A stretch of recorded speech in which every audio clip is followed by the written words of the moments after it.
कालिदास पाठ का आगे का भाग पढ़ेंगे। देश कालवद एव कालिदास कुलस्यापि स्पष्ट परिचयो नोपलभ्यते न धन उपलभ्यते गुण संधि। देश और काल के समान ही कालिदास के कुल का भी कुलस्य धन अपि दीर्घ संधि। कालिदास के कुल माने परिवार किस कुल के थे इसका भी स्पष्ट परिचय न धन उपलभ्यते नहीं प्राप्त होता है। तस्य कृतिषु माने उनकी कृतियों में वर्णाश्रम धर्म व्यवस्थाया माने वर्णाश्रम धर्म व्यवस्था की यथा तथ्येन प्रतिपादनेन माने तथ्य पूर्वक प्रतिपादन के द्वारा तृतीया विभक्ति एतद अनुमीयते माने उनकी कृतियों में वर्णाश्रम धर्म व्यवस्था की यथा तथ्य प्रतिपादन से एतद अनुमीयते एतद धन अनुमीयते त का द हो गया है जशत्व संधि। यह अनुमान लगाया जाता है कि उनका जन्म विप्र कुले अभवत माने ब्राह्मण कुल में हुआ था। कुले धन अभवत पूर्व रूप संधि। भावनया स शिव अनुरक्तश्चासीत् माने भावना से मन से वह शिव के भक्त थे। शिव अनुरक्ताश्चासीत् अनुरक्तस् धन च धन आसीत् शिव के प्रेमी थे। तथापि फिर भी तस्य धर्म भावनायाम परंतु उनकी धर्म भावना में मनाक धन अपि मनागपि यहाँ भी जशत्व संधि है क का ग हो गया है।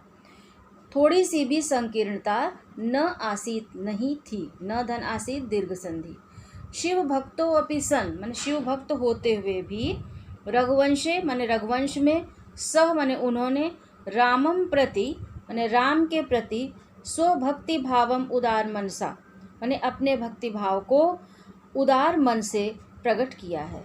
शिव भक्त होते हुए भी रघुवंश में उन्होंने राम के प्रति अपने भक्ति भाव को उदार मन से प्रकट किया है।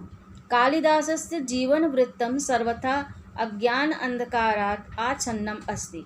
कालिदास का जीवन वृत्तांत सब प्रकार से अज्ञान रूपी अंधकार से ढका हुआ है। अज्ञान धन अंधकार दीर्घ संधि अंधकारात धन आच्छन्नम त का च हो गया है आच्छन्नम श्चुत संधि।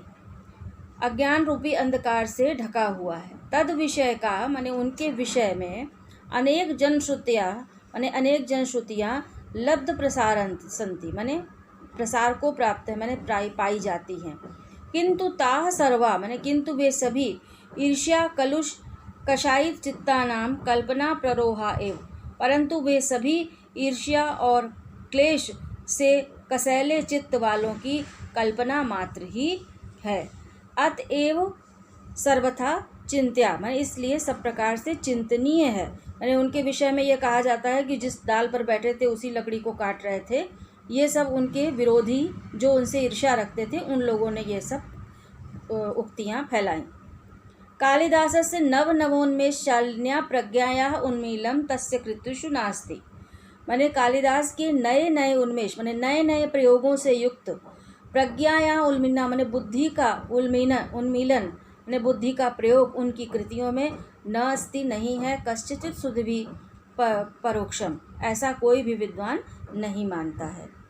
संस्कृत काव्यस्य विविधेषु प्रमुख प्रकारेषु माने संस्कृत काव्य के विभिन्न प्रमुख प्रकारों में अपनी कुशलता का प्रदर्शन करके स्व कौशलम प्रदर्श्य अपनी कुशलता का प्रदर्शन करके सह माने उन्होंने सर्वान माने सभी अतीतान माने बीते हुए आगतान माने आने वाले सभी आने वाले और पीछे बीते हुए कवीन अतिशिष्य माने कवियों से अतिशयता को प्राप्त किया माने कवियों में श्रेष्ठ हो गए। मैंने सभी कवियों में कालिदास को सर्वश्रेष्ठ कहा जाता है। इसका कारण यही है कि उन्होंने काव्य के समस्त प्रकारों में अपना कौशल दिखाया है। काव्य के जितने भी प्रकार हैं रघुवंशम कुमार संभवश्च तस्य महाकाव्यद्वयम कुमार संभव और रघुवंश उनके दो महाकाव्य हैं। मेघदूतम ऋतुसंहारश्च खंड काव्य मेघदूत और ऋतुसंहार खंड काव्य हैं। मालविका अग्निमित्रम विक्रमोर्वशीयम और अभिज्ञान शाकुंतलम ये इनके 3 नाटक हैं। तत्र रघुवंशम नाम महाकाव्यम कवि कुलगुरो सर्वातिशायिनी कृतिरस्ति उनमें रघुवंश नाम का जो महाकाव्य है वो कवि कुलगुरु माने कवि परिवार में सर्वश्रेष्ठ कालिदास की सबसे बड़ी रचना है।